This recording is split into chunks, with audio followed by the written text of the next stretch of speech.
The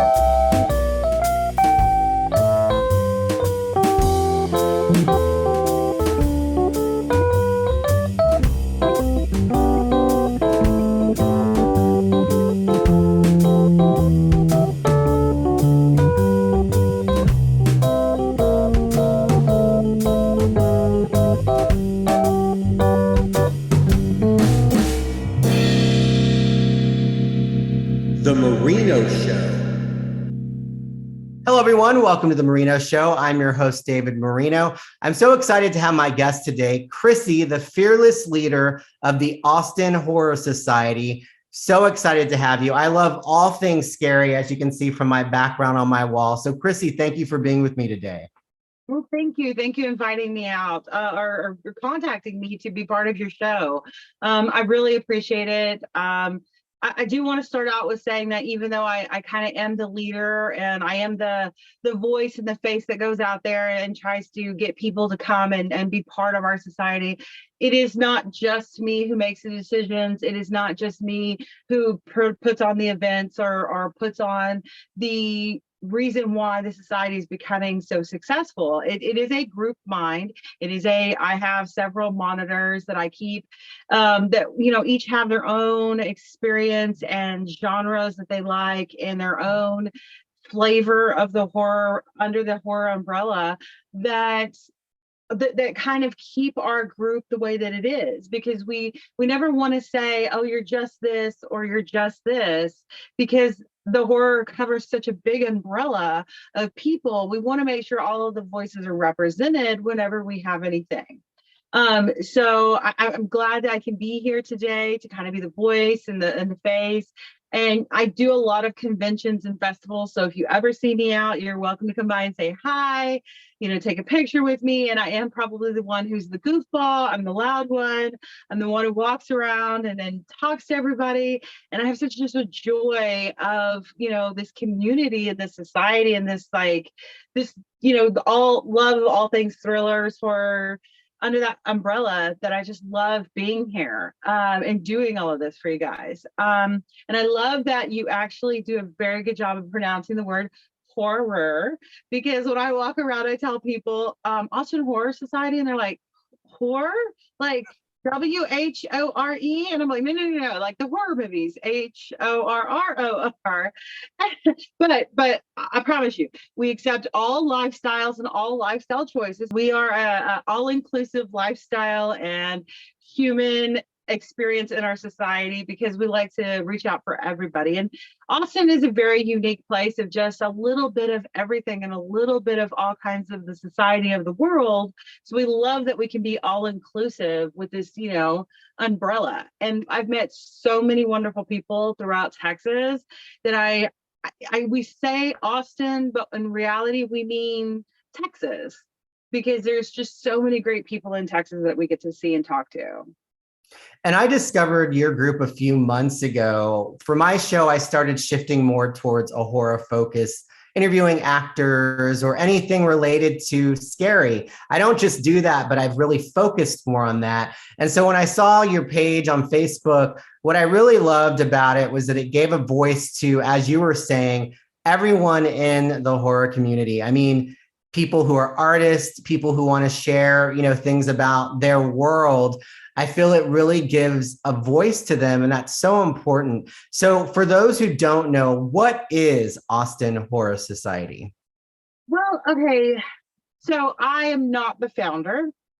There was a group of people, I think it was about 6. So the story that has been told to me, there's about 6 to 10 people, and they would do this thing where they would go over to their houses and they would set up a screen in the backyard, and everybody would bring a little something, and they would watch this movie, or this person would find a new movie and they'd watch that movie. And it was just this combination of, some people were new and never seen these movies, and some people were older and knew every little Easter egg in the movie. And it was just this good time to be had with their friends.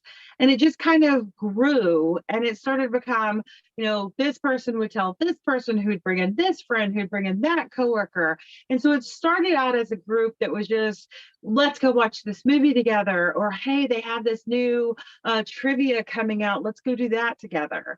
And so it kind of just spiraled, and it kind of became a little bit bigger. And at some point, the group decided they had two like minds in the group.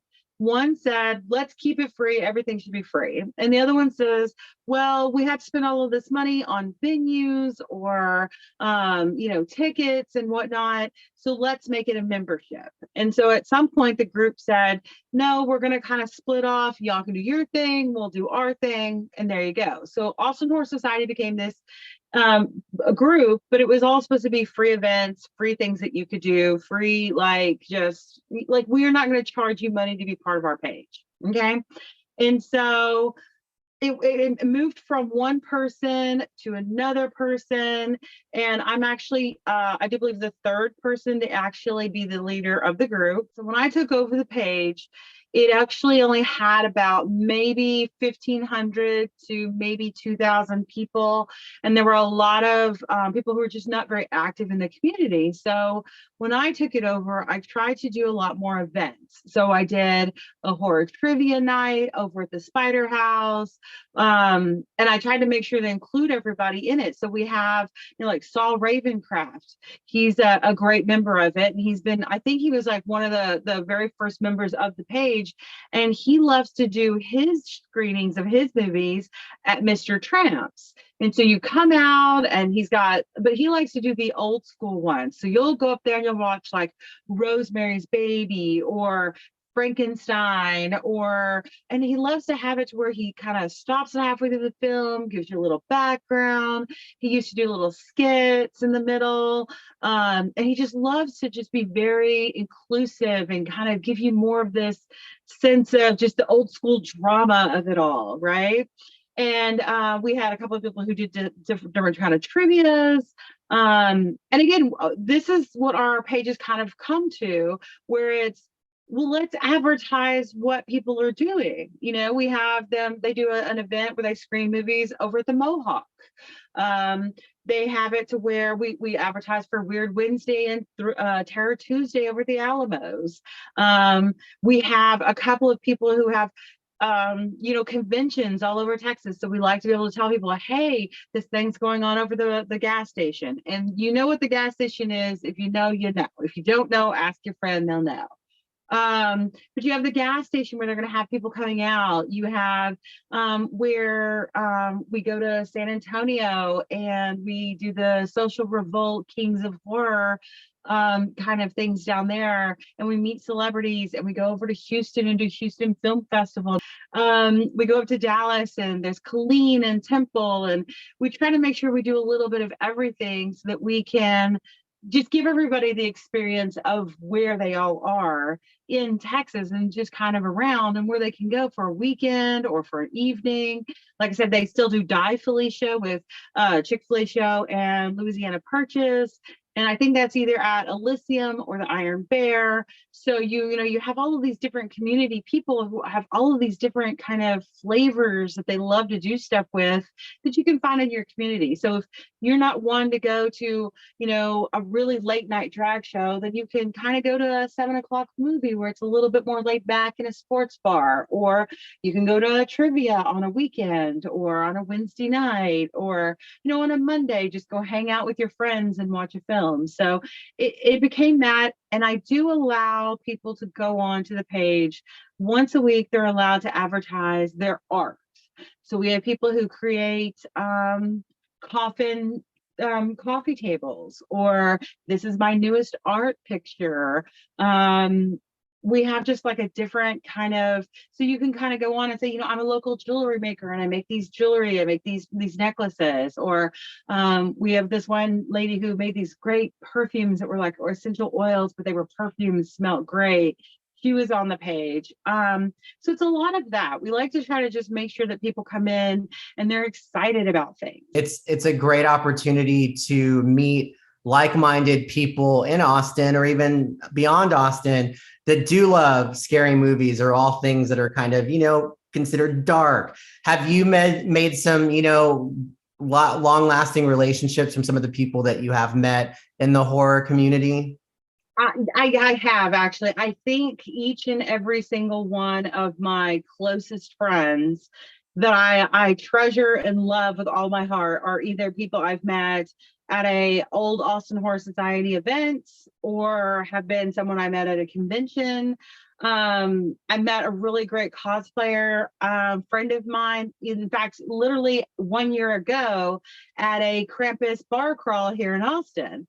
So I love her to death. And then, I get to meet all of these new people, and they're just, we actually, when I was talking earlier about how the founders of the group, well, that second set of people who took over the page, they were actually affected by the tornadoes last year, and their house was partially destroyed. And we actually got up on the page and said, hey, our like, these people we love to death are having issues. Their house got destroyed. Can you help? And literally within a day, we raised $10,000 for them to fix their house. And that was just one day of saying, hey, can anybody spare like $2 to help somebody out? And that was just so overwhelming to think that so many people popped on and was like, look, I can't afford much, but here's $5, and it was just amazing to see how the community just came together and said, how can we help you? What can we do? And some of these people you've only met once or twice, but you've made such an impression on just your love of just the community and your shared experiences of all things love of this, that, and the other in the horror community, that they're willing to be like, yes, I love you. You are my people. I'm going to help you in your time of need, so we can go off and be fun, happy horror fans together and continue our life, and that's just awesome. I love that you brought that story up and that you use that as an example, because I think as somebody who loves these, depending horror, like you said, there's so many different types of scary movies. I mean, there's the campy 80s sort of stuff that I love. There's like the Saw type movies. I mean, there's such a big umbrella, but sometimes people from the outside, they have a certain perception of what somebody who likes those kind of movies, what they're like, or they think that you're very dark and that you're just depressed all the time and blah, blah, blah. What do you find to be some of the most common misconceptions about people in the horror world, or even the people that you've met with the Austin Horror Society? Because just because you like to wear black and, I just feel like there's a judgment all the time. I know why I like horror movies, because I never felt like I fit in growing up. And so for me, it was a place of safety. Sounds weird, but I really related to it. I understand the tropes completely. So I have two great stories that I always tell people with this. So I do a lot. I not just do the horror stuff, but I like to branch out. So I do. I remember 1 year I was at Austin Film Festival, and I was volunteering at Austin Film Festival. And so you had all these people coming in from all over, and they're like, okay, so who are you?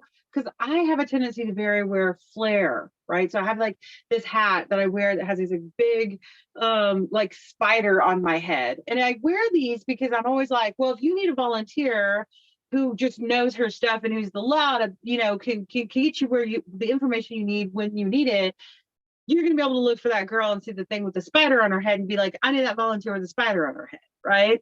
And so these people were like, hey, why do you dress this way? Or why do you have this thing on your head? And I was like, well, I run this group. It's a horror group. It's great. It's a love community. It's just my shared love of this, this genre.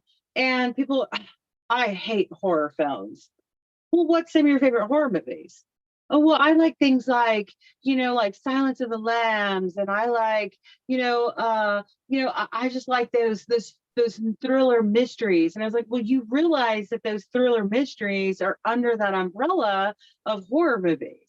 And you don't realize that because people think that horror movie is, I'm going to go in a room, I'm going to get stabbed to death, and then somebody's going to die, or somebody's going to get possessed by the devil and we're all going to die, right? But that's not it. You know, I've seen people talk about, there was this one movie, it was a dance movie, and to me, I don't feel like it had that horror aspect, but it's these dancers who get laced with drugs and they start freaking out and going through all of these motions, and they do these weird camera angles and twists and turns. And for me, I didn't feel like it was what I would classically say is a horror movie. However, I look at it, I'm like, yes, that's very scary for some people. And that is very mesmerizing and very mind blowing when you think about those things. You have a movie like Fargo that won all of these awards. It's a movie about people killing each other. It's a mystery about who did it, why they did it, and they're backstabbing and they're killing each other.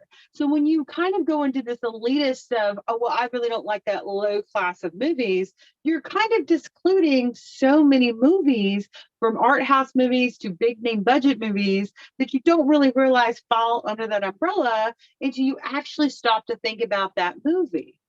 And so I tell people all the time, I'm like, you don't understand that you're discluding so many movies when you say that. So just keep an open mind of horror movies. They are not just slashers or gore porn, or, you know, these like ones where the girl gets trips over in the, you know, ocean and gets eaten by jaws. No, there's so much more to it, and there's so much more to think about. And I always tell people too, I'm like, you know, when you look at a movie like Hostel, you're looking at it as, oh, people are getting cut up in bad ways.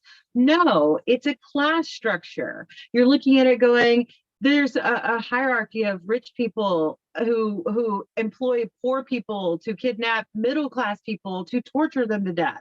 And these middle class people are going around into these other countries thinking they can do whatever the heck they want because they have some sort of elitist entitlement. And yet they're then put into this position where they're having things done to them because they don't have that entitlement. They don't have that, you know, well, I'm so and so and I come from such and such country, so I can get out of anything. You don't have that when you're trapped in a cell, you know? And so it's, you don't really think about it that way, and you don't really look at it from that aspect. And I think a lot of people miss out on that because they're just too busy thinking about, well, he got his toe cut off. Okay, but that's not what the movie is. Like, break it down and really think about what the movie is and what we're talking about in the movie before you start judging the movie. My next big thing too is about how people look at us.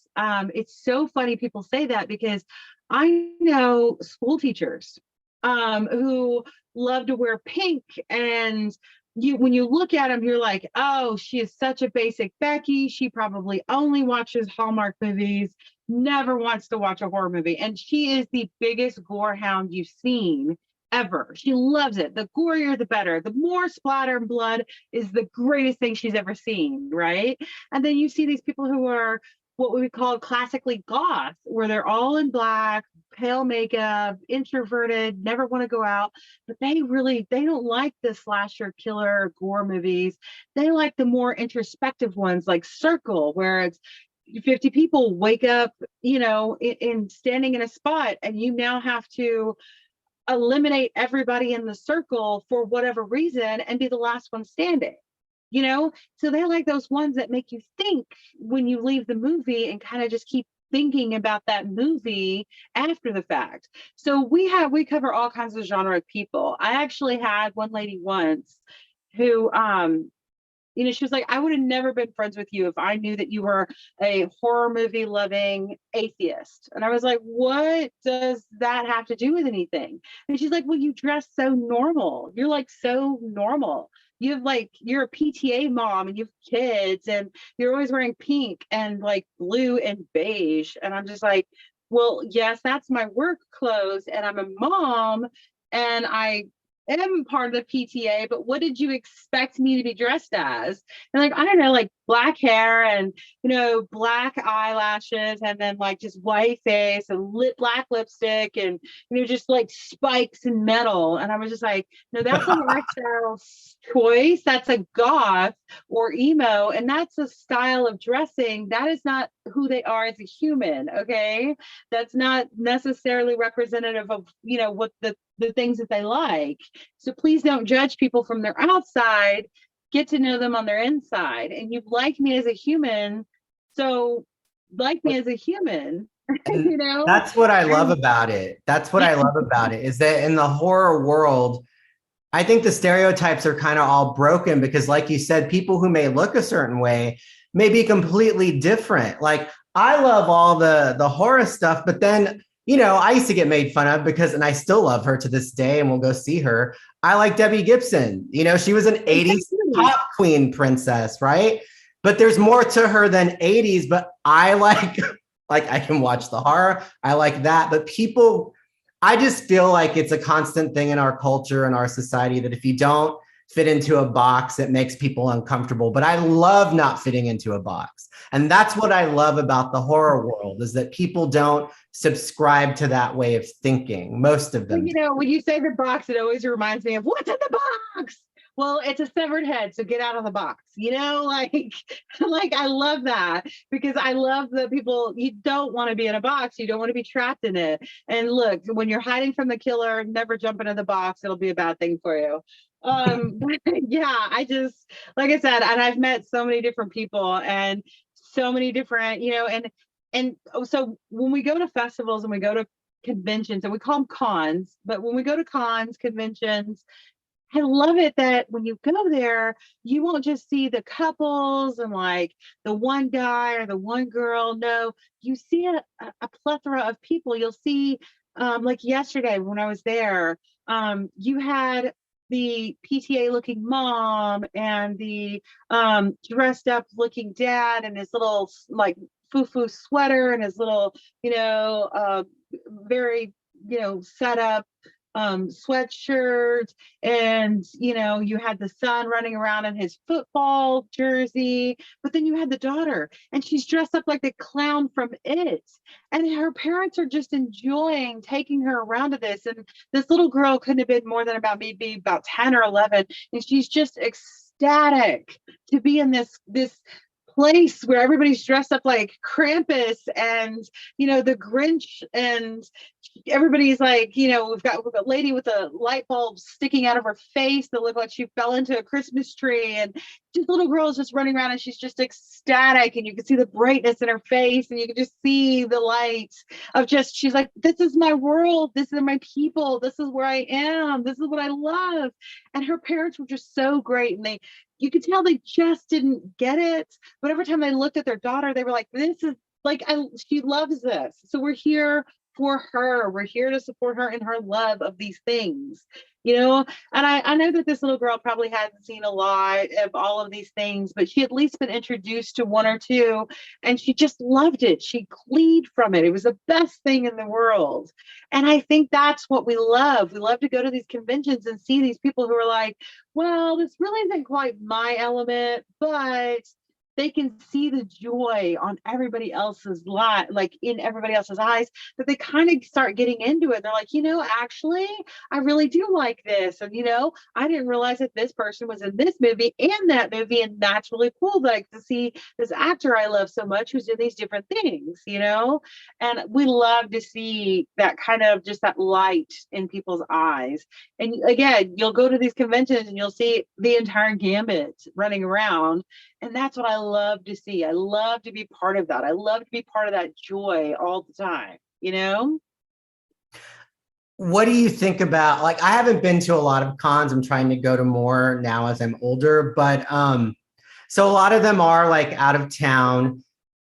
Do you, and this is just my observation, in terms of Austin, I don't feel like I know they have horror related things, of course, as you've mentioned, plenty of them, but I don't see a lot of cons coming through here. Is that something that you notice, or what is your thought on that?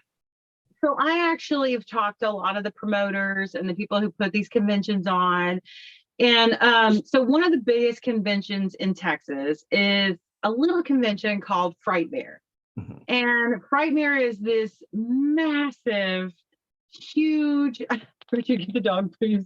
Oh, that's cute. So Frightmare is this massive um, convention where just these huge, big name celebrities come, and they have hundreds of vendors, and it's outgrown itself. So when it first started, it was actually here in Austin. But then it got bigger and it got bigger and it got bigger. And the gentleman who runs it is named Lloyd, and he had to find another place to get it. And so he found some places up in Dallas, and it outgrew the convention center that it was at in Dallas, that they had to move it to another bigger convention center in Dallas just to hold, or in Irving up in Dallas, just to hold everybody. So that's kind of where this comes from. You start getting these little places, and they start getting bigger and bigger and bigger, and they snowball. And so like, it's not that people don't start out here in Austin, but they start out here in Austin and they get so big that they have to move somewhere else. And I've talked to a lot of people, I'm like, well, why don't we have anything here in Austin? And one, it is very expensive to run a convention. And so you have to have good backers behind it. Two, it is, do we have a big enough space for it? And I keep trying to tell people, yeah, we have Austin Convention Center, and we just recently had they started converting over, doing horror for the holidays there, and that was just a third of the space that was being used. This is a huge convention center. I don't know why they're not utilizing it better. But just recently there has been some companies coming in, like Preserve Halloween, and they've done a couple up in Dallas, and they're actually going to be doing one here in Austin, and it's called the Final Girls Convention, or the Final Girls. And I'm very interested. I've talked to the guy who's running it a little bit. So it's not just going to be like Final Girls. There is going to be a lot of celebrities there who are the Final Girls in different movies, but it's also going to have just some other kind of celebrities in it who were in a different kind of movies and different kinds of genres. And that will be fun to have them there. And we'll see how well this kicks off, because if this kicks off and shows that, yes, we can do this, then we can start growing that. And like I said, we have smaller ones. Like we have my friend Mitch, he runs a magazine, a horror magazine called Gore Noir magazine, and he actually started doing a smaller convention called Nosferatu, and it only has like one or two people, and then it has about 20 to 30 vendors, but there's always a theme to it, and those are real fun to go to. That's on the smaller end, which is great for some people, because some people don't want to go to a convention where there's 5,000 people and you're in this little room, because you start feeling claustrophobic and you're just like, this is just too overstimulating, too many people, too much stuff. So sometimes you want to go to those smaller ones where, yeah, it's one or two people, you can kind of browse in, shop a little bit, see the one or two people, and leave out. And it's not breaking your wallet. You don't have to buy a hotel room. You don't have to drive out. You can just kind of come in, do what you need to, and leave out. You've actually been promoting one as well, which is the new one that I've just noticed, the Galaxy. Yes, I too will be there to see Corey Pneumatic.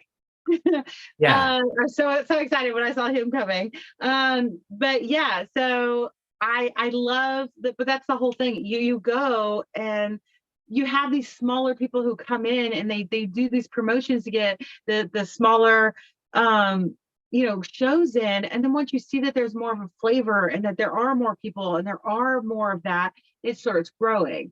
And I think another reason why they haven't really had too much here too is, remember, we used to be quite a people think of Austin as huge metroplex, and it wasn't.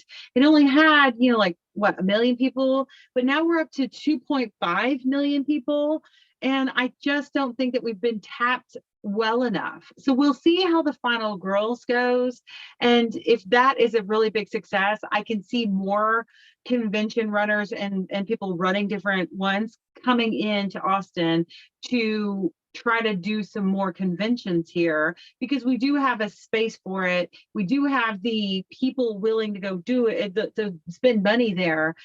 We just have to have the promoters and the people knowing that this is an untapped market. There's one last caveat that comes up with this too, is there's a lot of times promoters will be like, okay, well, you can do this show here in Houston, but you can't do another show for 350 miles. Well, that means they can go up to Dallas, and that means they could probably end up San Antonio, but is Austin far enough away from the last place that they did a big convention? So you logistically, you kind of have to pace yourself of where these celebrities can go in these different conventions. But again, if we have the people who are willing to put in the work, put in the resources, and actually, bring people here to a show, I can see it doing really, really well. And knowing that this is an untapped market, and I can see it taking off really big. So I have my fingers crossed that this final girl will help, dip their toes into the conventions here in Austin and start bringing more and more shows here for us to experience, instead of having to go, 2 hours to Houston, an hour and a half to San Antonio, or 3 hours up to Dallas. So. I really appreciate you explaining all that. It gave me some insight. Like I understand now, like that with contracts, they don't want them to go to this one if they're coming to this one. So that completely all makes sense too. For you though, I'm going to ask you about you personally. When you think of horror movies, what are some of your, and this is probably a hard question to answer because I love so many different ones, but for you, what is your favorite? What are the ones that you just love to watch over and over again? People ask me that all the time, and I hate giving a straight answer. And the reason why I hate giving a straight answer is I tell people, I used to say the gorier the better, but I actually love the movies that make you think after the fact. That there's that one little thing in the movie that makes you go, ooh, oh, wow, I missed that. I mean, but what would I do if I was in that position? What would I feel like if I was doing that? Where would I be if movies like, that I laughed through The Exorcist. I thought it was the funniest movie I've ever seen. Yes, I'm that twisted soul that, like, possession movies don't bother me. I'm literally Beetlejuice. It gets funnier every single time I see it. It's just hilarious, right? So possession movies never scared me. I never thought I was I have been in woods, with my 5 best friends, but we're fine. But I've never been, oh my God, I'm going out to the woods with my 5 best friends into a haunted house. Like, no, that's just not something I'm going to do. So I don't feel like the insane asylum killer is going to take me out. Right. So the movies that have always kind of scared me is things that I feel like could happen to me in real life. So movies like, and I know everybody, this is kind of one of those movies that not a lot of people have seen, but there was a movie, and it was one of the first movies as an adult that really made me it just circled in my head, and it literally made me not be able to sleep during the middle of the day. And I just kept thinking, wow, this, just the logistics behind this movie. But it was called The Last Broadcast.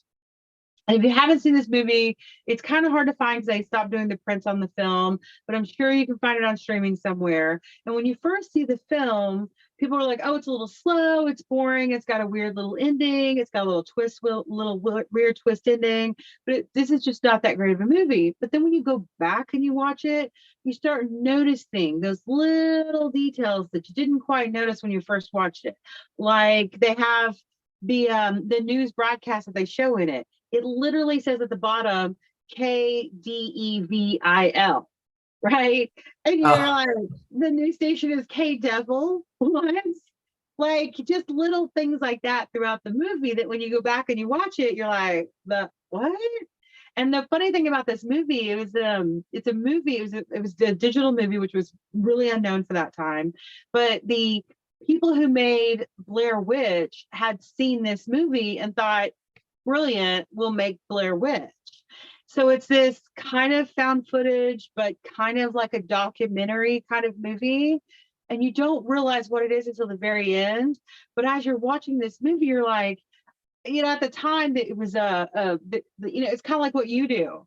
right? So it's this group of guys who have this little TV show about weird and paranormal things. And they have this brilliant idea to take a psychic out to the forest for 3 days. And literally the tagline is, four guys go into the woods. One guy exits 3 days later, and it takes them a week and a half for them to put the bodies back together. So it's just kind of one of those like mysteries of what really happened. And when you see the twist at the very end, to me, it just, I don't know, it just something resonated in my head of going, yeah, you really don't know who you invite into your world until it's too late. And so it's movies like that. I love, like, there's another movie called Nine Dead, and it literally is all these people wake up in this room and they're all chained to poles. And the guy comes in and he goes, okay, there are 10 of you in the room. I'm going to come back, and every 10 minutes that you can't tell me the connection you all have, I'm going to kill one of you. Takes his gun, shoots the first person, walks out the door, locks it behind him. And everybody's freaking out like, do I know you? How do I know you? What are we doing here? Right. And so, again, this is not classically one of the quote unquote best movies in the world, but just the idea of, do we know who we're surrounding ourselves with? Do we know, like, our interactions? I love these movies where it's like, yeah, I can remember what I was doing 15 years ago. And I'm like, I can't remember what I said yesterday. What are you talking about? You want me to remember what I did 5 years ago? So that's kind of one of the movies that just kind of shake me a little bit, the like home invasion movies, and like Hush really got to me too. Oh, I love Hush. Oh yeah. It's just one of those movies that you just get into your world. You're just like, what if I couldn't hear that, right? Or what if I didn't notice that thing behind me? I love movies like You're Next. And the reason I love You're Next is because I love her as a final girl, because at no point, I love that people go final girl. So they're these weak individuals who have to come out to be stronger at the end. I'm like, no, You're Next. Erin is a quick woman from the very beginning. She shows, nope, we're going to lock the door. We're going to close the blinds. We're going to set up traps. She's got this. Like, she is on top of her game. If I'm not dying tonight, nope, that's not happening. I'm not dying tonight, and I love that smart, that you would take your real world intuition and your real world abilities and actually translate them into smart behavior, and I just love those movies where you have like a great, hero who comes out of it, and you actually you can just relate to them very well. So those are kind of the movies that I like, and that's just kind of a handful of movies that I like. So do with that what you will. I love that. Have you ever seen a movie called American Gothic? It came out in the late 80s. If you haven't, you need to see it. It's with Yvonne. Okay, so I have a tendency to watch a lot of films, and then they go back and they're like, okay, did you see that movie with the girl who did the thing with the hair and the thing? And I'm like, yeah. Oh yeah. So it was so and so, and she did the thing, and I could describe the entire movie. Tell me what the name of the movie is. No idea. I'm terrible with names. I'm terrible with like actors. People come up to me, and it's so funny because they'll be like, yeah, so this is Lauren. And I'm like, oh, yeah, Laura. No. This is Lauren. And she's been in these 5 movies. And I'm like, okay, yeah, Cindy. No. That's awesome. I'm terrible. I'm horrible. I'm an awful person. I get it. But oh yeah. So I was actually going to tell you a little bit too about, so one of the perks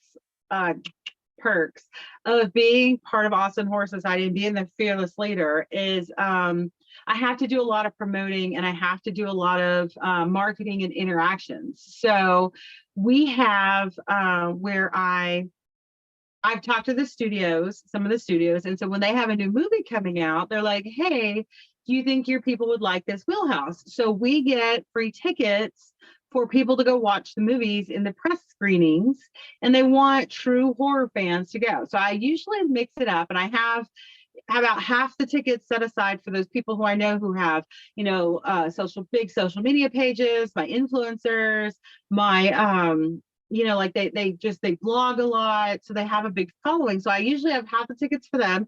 And the other half the tickets I have for my hardcore fans and people in the society. And I say, hey, jump on here, tell me your name, your +1, and I'll let you go.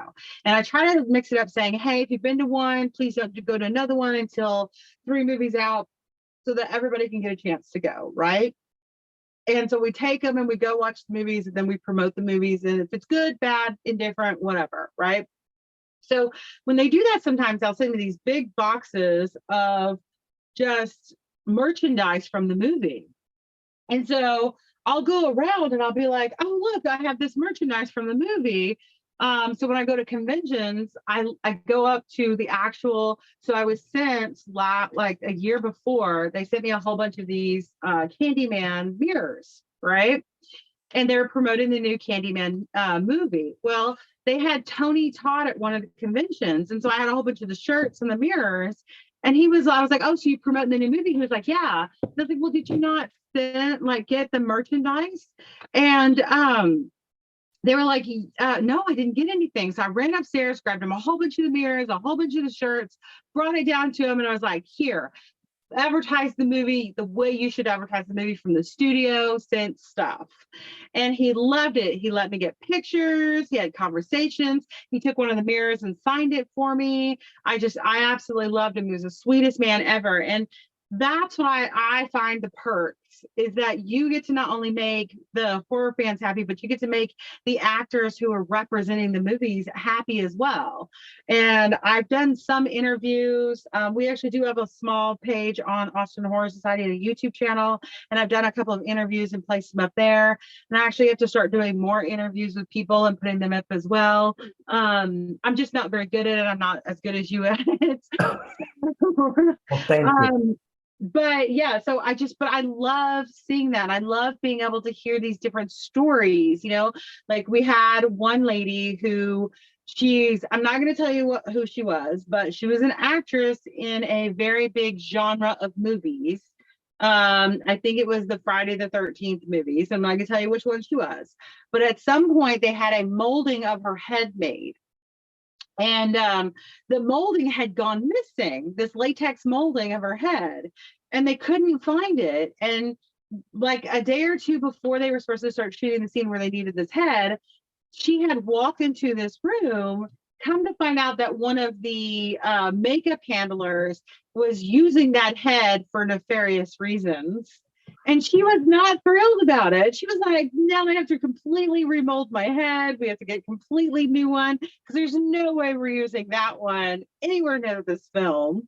And so it's like interesting to hear these little stories that you never even thought of or you never even knew about, to hear all these little things that went on behind the scenes back in the day. And that's the things that I love. I love hearing those little stories. Love hearing the little, trauma behind the scenes of, just different conventions and different things. One thing I try to make sure that it does not happen on the page is we do not include anything political or anything drama inducing, because we like to hear the drama, but we don't like to be part of the drama. And I kind of feel that way about my horror people. We feel the same way about violence in real life. We don't like real life violence. We don't like fighting. We don't like war. We are not, just because we like to see death, we like to see fake death. We like to know that in the back of our head, that is somebody, a plastic head with blood, that is not a real human being, And as gory and as nasty as we get in some of our movies, we know it's all fake. And that's what we love. We want it to be fake. We want it to be depravity in the fictional world. We don't like when people get hurt. We don't like when people are harmed or hurting each other. That's not who we are. We just aren't. And so I think that's a big misconception. And I like that we can kind of go past that, Yeah. So if people want to take part in any sort of Austin Horror Society events, or where can they go to find information about everything that's happening in our community related to horror? So I do have, we don't Twitter. Political reasons, we stay off of Twitter. We just don't want to be part of that drama. So we do have a very big Facebook group.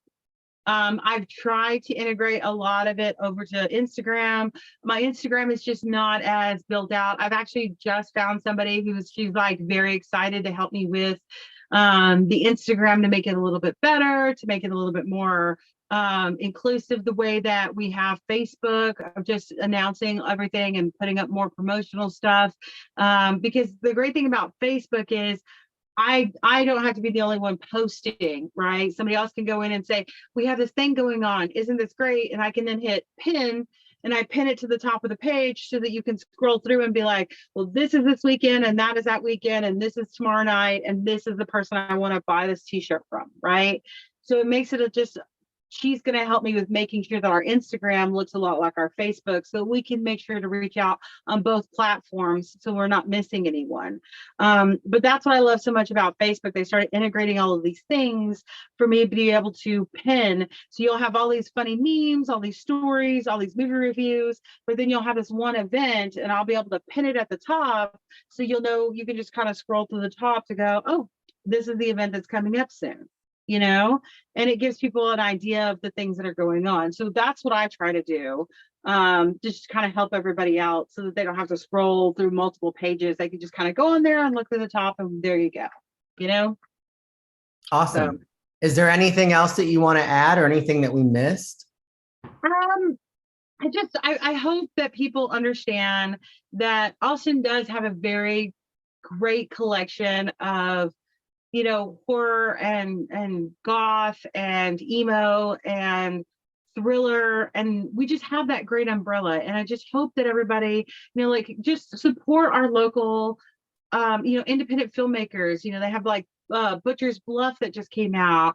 One of our big moderators, Boudreaux, he puts out all kinds of movies under his Penny Lane production company, and they do all of these smaller ones, and it's wonderful. We have the different like Scream Hollow and some other haunted houses that are local in the area. It's like, go out and support those. They have all kinds of events going on all the time. Support them. They have Secret October, Bloody Rose, House of Torment. They have I Love Video. All of those help bring these communities together and help they have these events going on to where they're fostering new people and new community and new voices that you wouldn't necessarily be able to hear, and new events that bring people in to letting you know what's out there. And I love them dearly with all my heart. So I really want people just to go out and just check out everybody who's doing something, because as I tell everybody, keep it local, keep it creepy, please support your local creepies. So